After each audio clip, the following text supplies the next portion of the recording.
OK, donc l'idée aujourd'hui va être, d'essayer de faire une sorte de correction ou en tout cas, une petite méthode de commentaire de texte en AGGSP sur ce sujet que tu as sous les yeux, donc qui est d'une étude critique de documents sur la démocratie, donc sur le programme de première.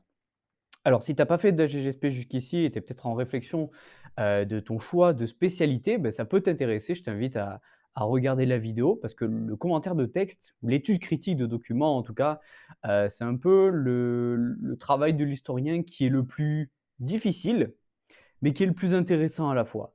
Et en fait, si tu maîtrises, ce type d'exercice, bon, bah, tu maîtrises à peu près tout. OK? Donc là, moi, ce que je te propose, c'est voilà, de ne pas faire juste une correction, mais d'essayer de t'expliquer, bah, comment prendre un texte, prendre 2 textes là, en l'occurrence, on va avoir 2 textes, on va le voir tout de suite et comment les utiliser, en faisant un lien avec nos connaissances, afin d'en faire, bah, voilà, une étude critique, argumentée et organisée. Donc là, on a un sujet qui est le suivant: la transition démocratique, le défi du passage de la dictature à la démocratie. On veut montrer donc les forces et les faiblesses de la démocratie à travers ces processus. Alors, on est parti déjà pour l'analyse du sujet. On parle de transition démocratique, on parle d'un défi du passage de la dictature à la démocratie. Donc, on sait déjà qu'on ne va pas parler de démocratie vers la dictature, pardon, mais de la dictature vers la démocratie. Et on veut montrer ensuite les forces et les faiblesses de la démocratie. Alors, je vais me prendre des couleurs du coup et on va se dire, OK, allez, les forces, on va les mettre en rouge par exemple, et en bleu, on va mettre les faiblesses. Et à chaque fois, je vais voir quelque chose qui se réfère aux forces ou aux faiblesses, eh ben, je vais venir le surligner dans mon texte. Allez, on est parti. Document 1, le mythe de la transition espagnole pacifique. Alors, déjà, on peut s'arrêter parce que on peut essayer de contextualiser tout ça. On est sur la transition espagnole pacifique, sur laquelle, bon, normalement, tu auras étudié, si tu as déjà étudié ce chapitre-là, connaît du coup après la mort de Franco, donc depuis 75 jusqu'à 1982, on prend comme date finale de cette transition, et on parle d'un mythe de la transition espagnole pacifique. C'est-à-dire que cette façon de passer de la dictature à la démocratie de façon pacifique, ce serait un mythe. Donc déjà, soyons critiques par rapport à ce titre. Et ça va pouvoir nous permettre bah, peut-être de parler de faiblesse de la démocratie, dans le sens où on a voulu passer d'une dictature à la démocratie, mais bon, ça s'est pas fait pacifiquement. D'accord? D'accord? Il y a eu des dégâts, qu'on verra par la suite, c'est que normalement tu as étudié de toute façon dans cette étude de cas. Donc accusé d'avoir fomenté le conflit et les divisions, d'avoir laissé libre cours aux extrémismes, d'avoir livré le pays à la tentation révolutionnaire, le régime républicain était rendu responsable de l'explosion de la guerre civile et perdait pour longtemps toute légitimité dans le champ de la politique espagnole. Dans le champ politique, pardon, espagnol. Bon, c'est la même chose. Là, ce qui doit te sauter aux yeux, c'est, hop, la critique qui est faite sur, le camp espagnol, le camp républicain espagnol. On nous dit que, on a eu une tentation révolutionnaire et que cette tentation révolutionnaire a été, bah, laissée en liberté, elle n'a pas été empêchée par le régime républicain. Alors, on parle de quel régime républicain? Bah, dans le sens où on parle de conflits et de divisions et qu'on parle de la transition espagnole, le conflit qui a divisé le pays fait donc référence à la guerre civile de 36-39. Donc le régime républicain, c'est le régime qui avait jusqu'à 1936, donc ça nous fait référence à la deuxième république espagnole, république socialiste. D'accord? Donc déjà, ben voilà, on parle de mythe de la transition pacifique, qu'on aurait un gouvernement, une république qui, normalement, avait été majoritairement accepté puisqu'on a eu, un passage d'une dictature de Primo de Rivera à la seconde République et qu'on a eu des élections, d'accord?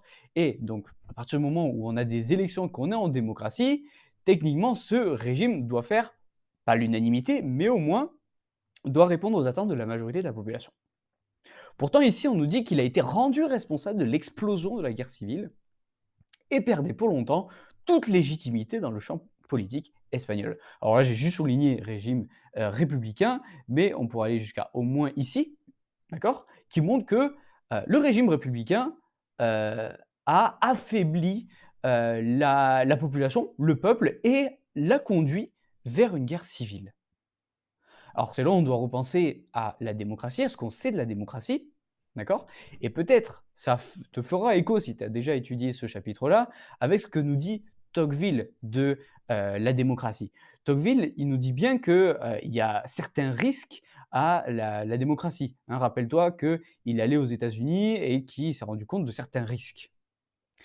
Notamment celui de la tyrannie de la majorité. Alors là, c'est peut-être pas l'exemple le plus pertinent pour faire le lien avec la tyrannie de la majorité, mais on verra plus tard si on a d'autres éléments là-dessus. Donc je continue, la démocratie s'est donc construite en opposition frontale à l'expérience républicaine et se devait pour réussir de garantir la paix civile en maintenant l'ordre dans la rue, en barrant la route aux extrêmes, en pratiquant le dialogue et la négociation, en menant une politique modérée guidée par l'esprit du consensus. OK.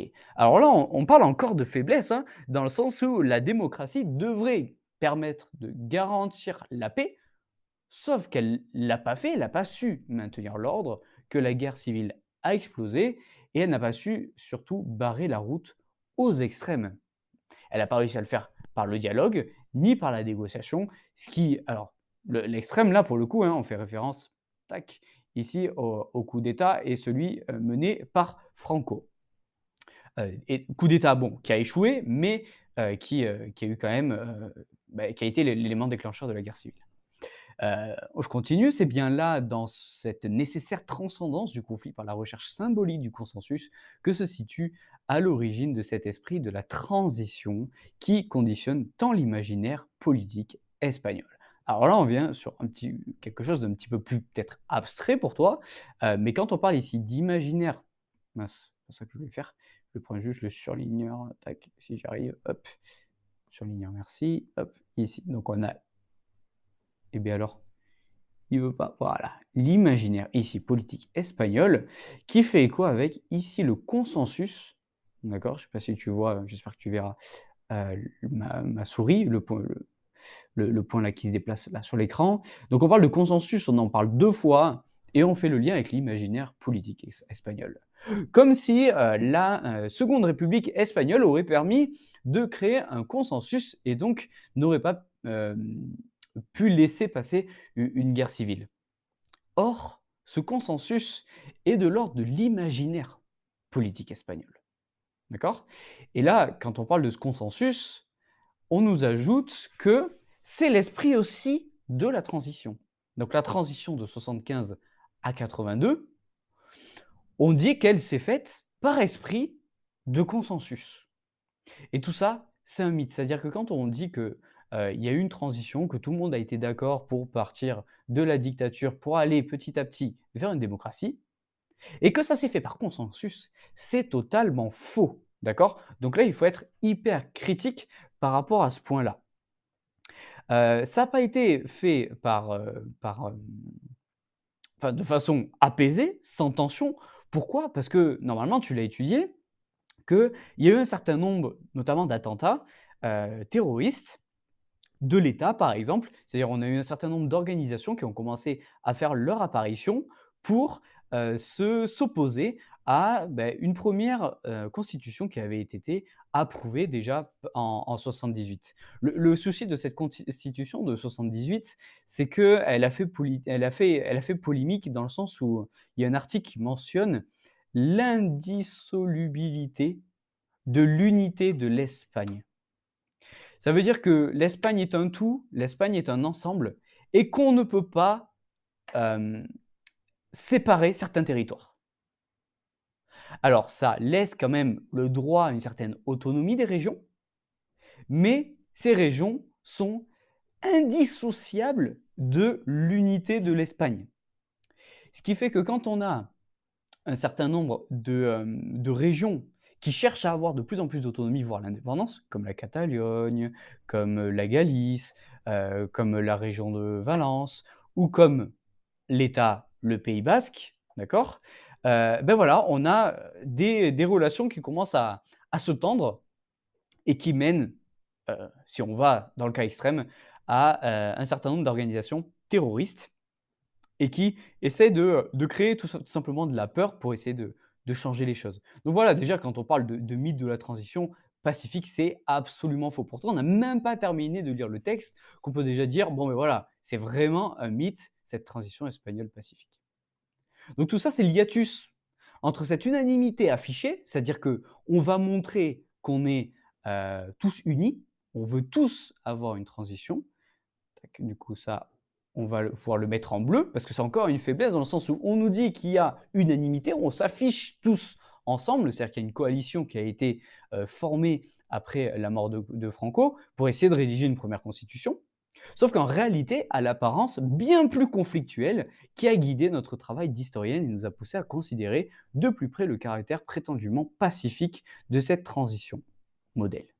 Alors, effectivement, si on regarde ici, alors je le mets en bleu, mais voilà, l'auteur est une historienne, d'accord? Ce qui est super important, à savoir, parce qu'elle parle de la mémoire du coup qui est malmenée de la transition espagnole. Quand on parle de mémoire malmenée, c'est-à-dire que du coup, comme on a une unanimité qui est affichée, qu'on se montre comme étant tous d'accord pour aller vers une transition démocratique, et beh, la mémoire des groupes, qui ne font pas partie de ce consensus-là, ne sont pas permises.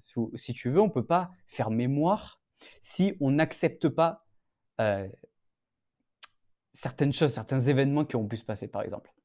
C'est-à-dire que là, on nous montre vraiment que les républicains sont un petit peu les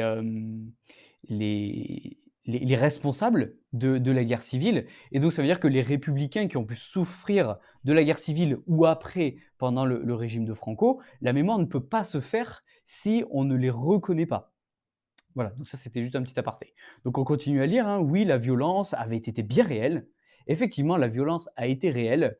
On a eu à la fois donc des mouvements, terroristes, hein, l'État, le Grapo et cetera. On a eu des offensives, terroristes dans les années vers les années 78-80 par exemple, on a eu, un peu plus de 200 personnes tuées par l'État, mais qui n'ont pas freiné le processus autonomique, de ces régions-là. Hem, on a eu aussi d'autres semaines particulièrement qui ont été, difficiles dans cette transition démocratique où on a eu un certain nombre de personnes qui ont été, visées directement, des personnalités politiques qui ont été visées, hem, par une opposition, d'accord? Donc on revient encore sur le fait que non, il n'y a pas de consensus.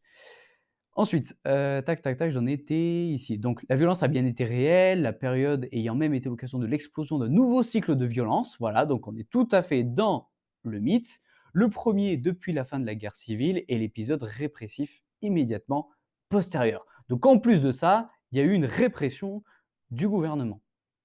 Plus de 700 morts, oui, oui pardon, 700 morts violentes à, motivation politique en 75 et 82 constitue en effet un lourd bilan, certes dérisoire, au regard du demi-million de morts de la guerre civile, mais qui témoigne de la vivacité des contestations.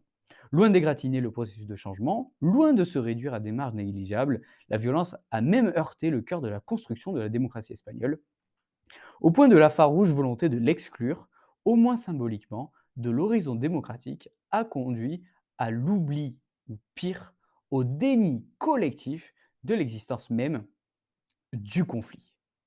Alors ça, c'est super important. Tac. OK, donc on a eu effectivement un oubli collectif. On a essayé d'oublier en fait ce qui faisait un petit peu tâche dans l'histoire de l'Espagne, dans ces dernières décennies, durant la dictature et durant la guerre civile. Donc en fait, il y a eu un pacte, en fait, on appelle ça le pacte de l'oubli, qui est mis en place pour éviter en fait les divisions, et en montrant qu'il n'y aura pas d'épuration. Donc on met en place des élections, 77, le parti Suarez gagne et bon, ça confirme la liquidation pour le coup du régime franquiste. Bon, c'est ce qui permet plus tard à l'Espagne de demander à adhérer à l'Europe, ce qu'elle fera en 86. Mais le problème, encore une fois, c'est on revient dans le titre, hein, ici, de l'article, hein, qui est sur la mémoire malmenée de la transition espagnole. C'est-à-dire que ce qui, ne permet pas rapidement de passer à une démocratie, eh beh, on l'oublie, au déni collectif de l'existence même du conflit. Alors, cette idée de collectif ici fait écho au consensus et si on pense un petit peu à ce qu'on a appris dans ce chapitre-là, On a étudié notamment Tocqueville. Tocqueville qui nous parle, par exemple, de la tyrannie de la majorité, j'en parlais tout à l'heure et cette tyrannie, c'est un danger. C'est un danger pour Tocqueville parce que ça désigne le fait que, bah, les idées minoritaires, elles sont pas écoutées. C'est-à-dire que s'il y a une majorité des personnes politiques, dans ce cas-là, hem, qui sont en train de, par exemple, de voter une loi, à partir du moment où on a la majorité qui est accordée, la loi est mise en place. Mais ce qui veut dire que les idées minoritaires ne sont pas écoutées. Puisque tout pouvoir découle de la majorité, on considère que c'est plus légitime. Et donc si on ne pense pas comme la majorité, eh ben, on peut subir des persécutions.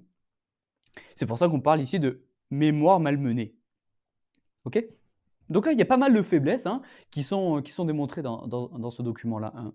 Voilà, j'en suis déjà à 15 minutes, je vais essayer de pas faire plus de 30 minutes, on va passer au document 2, qui nous montre un petit peu, l'espoir déçu de la transition chilienne. Bon, ben, voilà, on a transition chilienne, on essaie de se refaire une petite contextualisation ici. Donc on parle de la transition démocratique, hein, parce qu'on va vers de la démocratie. On rappelle déjà qu'entre 70 et 73, on a eu la dictature de Pinochet, tac, Pinochet, et qui a duré jusqu'à la fin des années 80. On nous dit le 11 mars dernier, donc en 2014, la socialiste pardon, Michelle Bachelet est devenue pour la deuxième fois chef de l'État et du gouvernement du Chili. Son élection marquait le début du sixième mandat présidentiel depuis le retour de la démocratie. Après la longue dictature militaire, ben voilà, on nous met les dates ici, parfait, 89, conduite par le général Pinochet. Ce large projet de réforme doit être placé sur le fond de l'histoire récente du Chili, encore profondément marquée par la période dictatoriale. Les suites de cette époque ont vu on passe à la page suivante, ont vu un déplacement net des repères. À la première phase de condamnation morale unanime, on parlait de consensus tout à l'heure, ici on parle d'unanime, a succédé une phase de justification tendant à relativiser ce qui s'est alors passé. Primer l'idée d'un large consensus, encore le consensus, qui en particulier ne remettait pas en cause les grandes structures législatives qui avaient été mises en place sous la dictature. Il est vrai que normalement, tu l'as étudié dans ce chapitre-là, les structures législatives, bien que la dictature et la façon de gouverner de Pinochet soient très discutables, dans le sens où c'était un dictateur, hein, tout simplement, il y a des structures du gouvernement en fait, qui ont été conservées après la dictature parce que on s'est rendu compte que voilà, certaines structures permettaient le bon développement du Chili. Mais les choses semblent en train de changer. Le 40e anniversaire du coup d'État du 11 septembre 73 a permis en effet de faire une relecture de l'histoire récente du Chili du point de vue de son évolution politique et morale. Je rappelle donc du coup que le coup d'État a été fomenté par Pinochet avec l'aide de la CIA, hein, donc des États-Unis. Et qu'avant Pinochet, évidemment, on avait entre 70 et 73 Allende, d'accord, qui était au pouvoir. C'est là où je me dis, j'ai écrit une bêtise là tout à l'heure. Voilà, 70-73, c'est absolument pas Pinochet, tac. J'ai écrit une grosse bêtise. Donc c'était Allende et après c'est Pinochet. Tac. Allez, on en revient là. Donc à l'occasion de cet anniversaire, on ne peut pas s'empêcher de penser à ce que Hannah Arendt appelait la banalité du mal.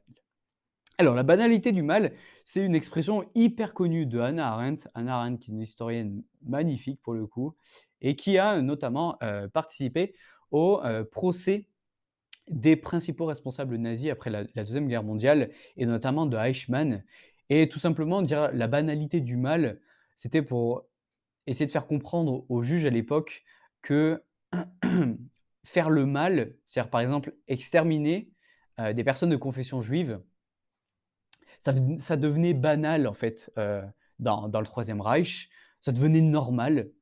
C'est pour ça qu'elle dit la banalité du mal et ça veut dire que, bah, voilà, ce Eichmann, hem il n'aurait pas été à 100 de ses capacités, dans le sens où la violence, pendant ce Troisième Reich, était telle et tellement banale, tellement quotidienne, que ça lui a semblé, normal, au final, banal, d'aller, assassiner des milliers, voire des millions de personnes qui, ne pensaient pas comme lui.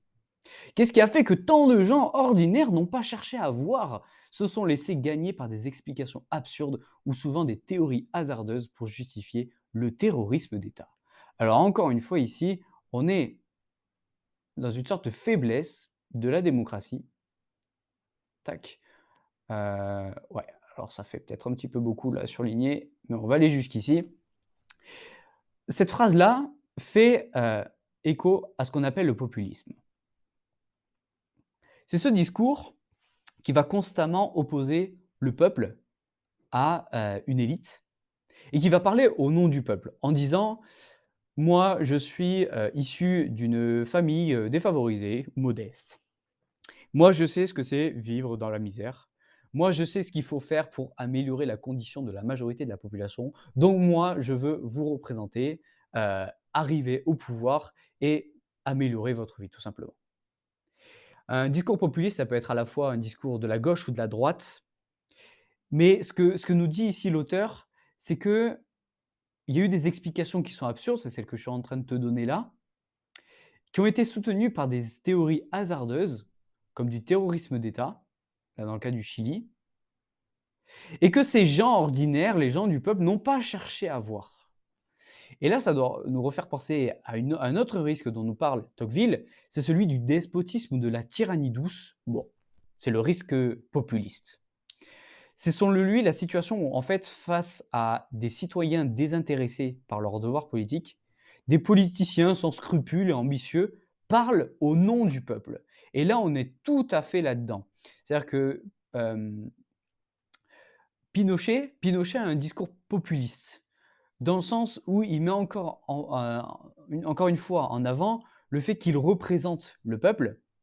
Et face à Pinochet, on a un ensemble de citoyens qui se désintéressent de leurs devoirs politiques et qui laissent en fait, d'une certaine manière, Pinochet décider à leur place. Et ça, encore une fois, c'est un risque. Et c'est ce qui s'est passé, hem, depuis Allende. Et c'est ce qui peut expliquer aussi ce coup d'État. C'est-à-dire qu'entre 70 et 73, donc on a en 70 Allende qui est élu. On a un certain nombre de Chiliens qui, bah, voilà, à partir du moment où ils voient que la personne qui voulait est arrivée au pouvoir et qu'elle va faire améliorer leur situation via des lois et cetera, des réformes, ils se désintéressent de la politique et donc laissent Allende décider en leur nom. Bon après c'est une autre question, j'allais parler de la guerre froide, mais effectivement on peut faire le lien avec la guerre froide, dans le sens où on est dans les années 70. On a aussi le communisme qui s'oppose au libéralisme et inversement. Donc Allende qui, est arrivé au pouvoir avec une coalition de plusieurs partis de gauche et d'extrême gauche, dont du communisme. Les États-Unis voient d'un mauvais œil, ce candidat-là au pouvoir, ce qui fait que, les États-Unis, par tous les moyens possibles et jusqu'à utiliser la CIA, ont fomenté un coup d'État en 73 et a permis, d'avoir Pinochet, quelqu'un de beaucoup plus libéral qu'Allende, d'arriver au pouvoir. Je continue. Compte tenu des paramètres propres au contexte de la guerre froide, ah ben voilà, on en parle ici, j'avais pas vu, la dictature de notre pays fut exceptionnellement cruelle. Pourtant, en cela, les Chiliens ne furent ni originaux ni isolés. Un large spectre de régimes militaires s'étendait alors sur toute l'Amérique latine. Effectivement, ce n'était pas juste le cas du Chili, mais une grande partie des pays d'Amérique latine. 40 ans après ces événements, il est plus difficile d'expliquer pourquoi certains hommes politiques peinent encore à qualifier de dictatorial le cruel gouvernement militaire qui a duré près de 2 décennies. Les Chiliens ont dû parcourir un long chemin pour assimiler les horreurs de ce régime. Donc là, encore une fois, on parle de mémoire.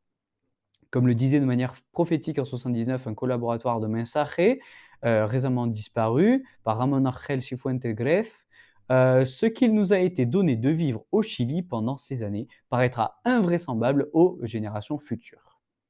Malgré la diversité des analyses des 17 années de dictature militaire, personne ne peut méconnaître son usage du terrorisme d'État ni de ses actes de violence. Bon, encore une fois, on parle de violence, hein. L'idée, c'est pas de tout relever non plus dans ce texte-là, mais voilà, encore une fois, on parle de violence.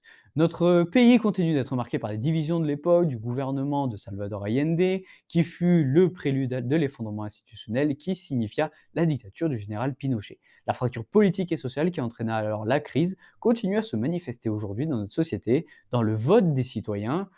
Vote des citoyens, tac, je vais en profiter pour le mettre en rouge parce que j'ai pas, relevé encore de choses en rouge. ici, qui est à la base de la démocratie, qui nous permet donc de faire le lien avec notre cours et de parler du vote, tout comme dans notre incapacité à élaborer un projet national. Elle se montre aussi dans notre difficulté à avancer vers des accords constitutionnels majeurs ou dans l'absence d'une vision partagée dans des domaines aussi cruciaux que l'éducation ou la sécurité sociale. Tac. Alors, du coup, j'ai pas relevé grand-chose, comme je disais, sur les forces, mais sur les forces, en soi, on peut déjà, parler ici, on peut revenir sur le cas de l'Espagne et dire que malgré le fait qu'il n'y ait pas un consensus, il y a quand même une recherche de consensus et il y a l'unanimité en tout cas sur le fait qu'on doit aller vers un régime démocratique. La question c'est: de quel bord politique sera la démocratie? Est-ce qu'il sera socialiste? Est-ce qu'il sera plutôt centriste? Est-ce qu'il sera plutôt de droite, libéral? Peu importe. Et c'est là où justement il n'y a pas consensus. Par contre, il y a consensus sur le fait qu'il faut aller vers un régime démocratique. D'accord? Donc là, j'ai pas forcément quelque chose à relever dans ce début de texte, mais voilà ce qu'il faudrait dire sur ce début de texte. En tout cas, on parlait de vote.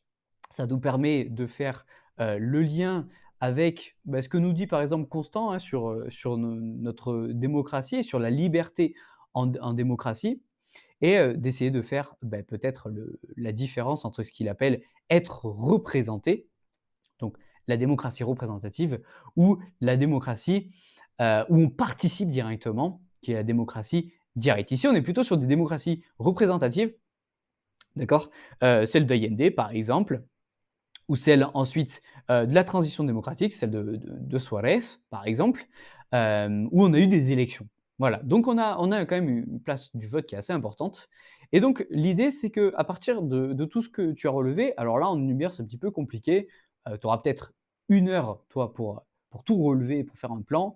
L'idée, c'est qu'à partir du moment où tu as tout relevé et beh, que tu sois capable Hem, de prendre une citation, d'accord? Par exemple, ce que j'ai surligné ici en bleu, tu vois ma souris ici, bah, que tu le recopies, tu le mets entre guillemets.